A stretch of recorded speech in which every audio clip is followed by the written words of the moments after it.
ever been so dissatisfied of your result to an endurance race that you decide to jump straight into another one? That's what I did with the 6 hours of Fuji in Le Mans Ultimate this past weekend. That's 12 hours in total of driving and close to 450 laps driven combined. And trust me when I say you won't believe where we finished at the end of this 12 hours of madness. Our first race was littered with bad luck. Not only did we almost qualify dead last, in fact, the only reason why we weren't last during qualifying was because a few drivers failed to set a valid time. Thank you. To make matters worse, one of our drivers' wheelbase decided to perform a mid-race software update. He couldn't upshift nor downshift, and soon enough, he lost all control of his steering wheel. And you can guess how well that went. Thank you, Fanatec. Thank you. So our teammate, his Fanatec wheel decided to do a software update mid-race while he was still driving.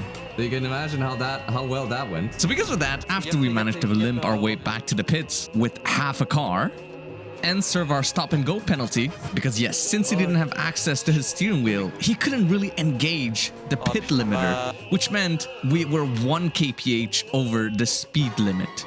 Bruh.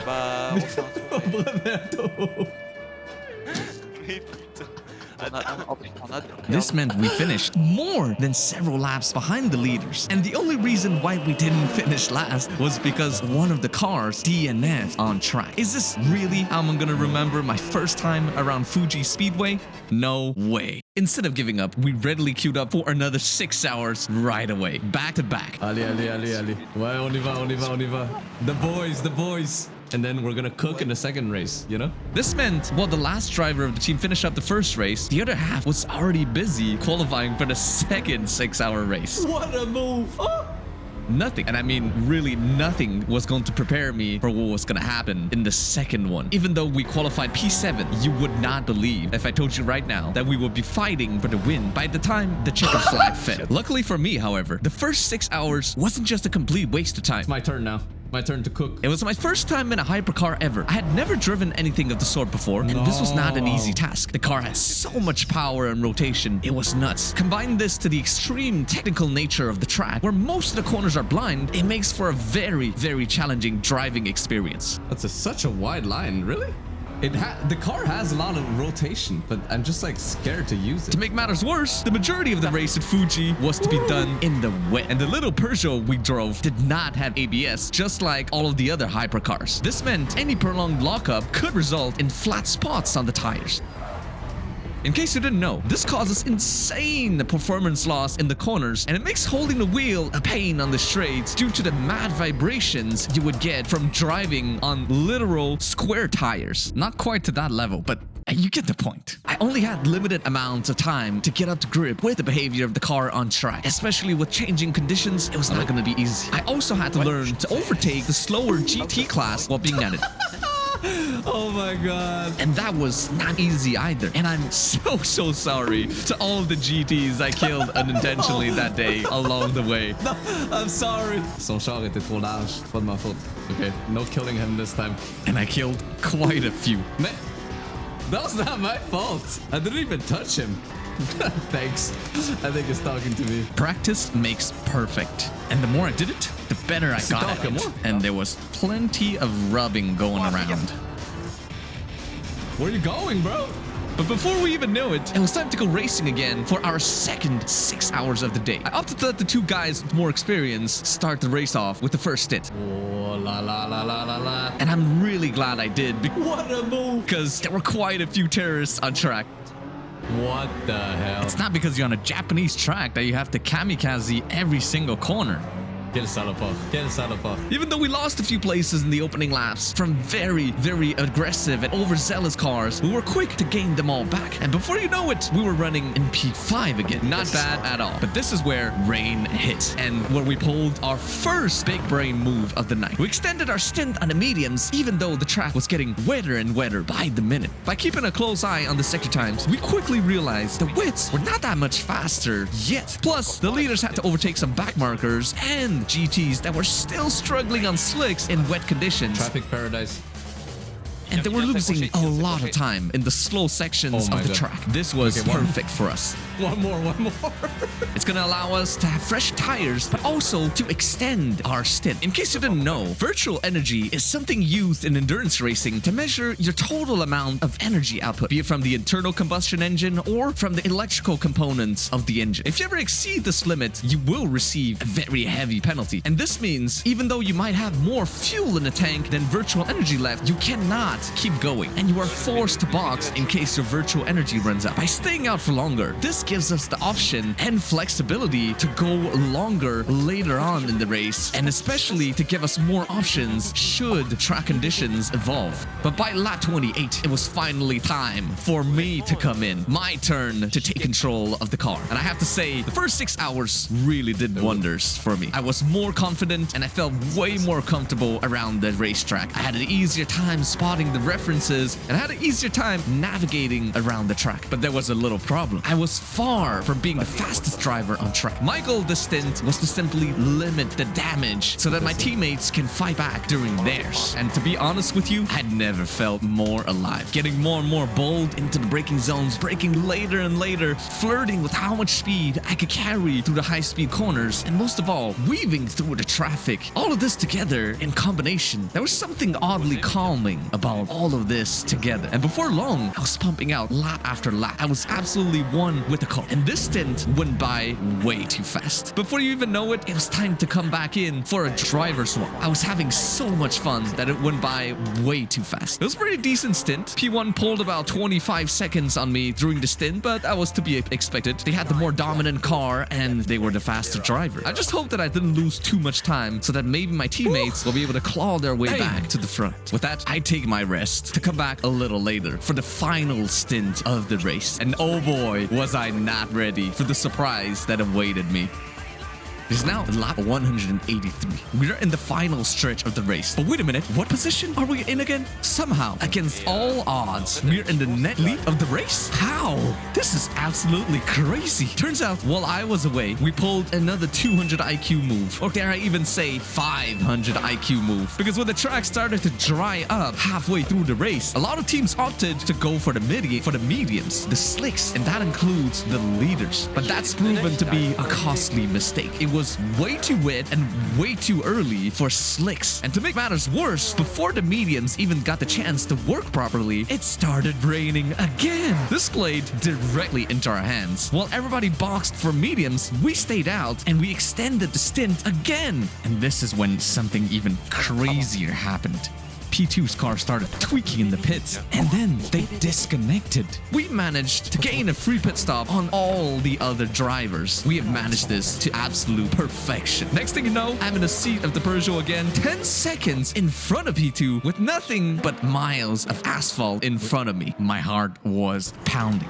This is it, the final stint. It all comes down to this. I have to get up to speed really quickly on a drying track. With no previous experience in dry conditions, I'm gonna have to test the limits bit by bit. But we cannot, under any circumstance, lock up these tires because these tires need to see us to the end. Which is why I'm taking it so carefully on this outlap because the tires are still cold and I don't want to flat spot them just yet because that would mean game over. P2 is currently 12 seconds behind, but let me tell you, it won't take long before he closes that gap down to just a few tenths. But I'm still going to try my absolute best to keep him at bay. I have to get up to speed very quickly in this hypercar in dry conditions, which was completely unfamiliar to me. And I was just hoping that I could catch the traffic at the right moment as to not lose too much time with only 40 minutes to go. Can I keep that gap to P2? It seemed like at first he wasn't pushing too much, or maybe he was also testing the conditions, or that he was simply stuck behind traffic. Who knows? I'm gonna need all the help I can get.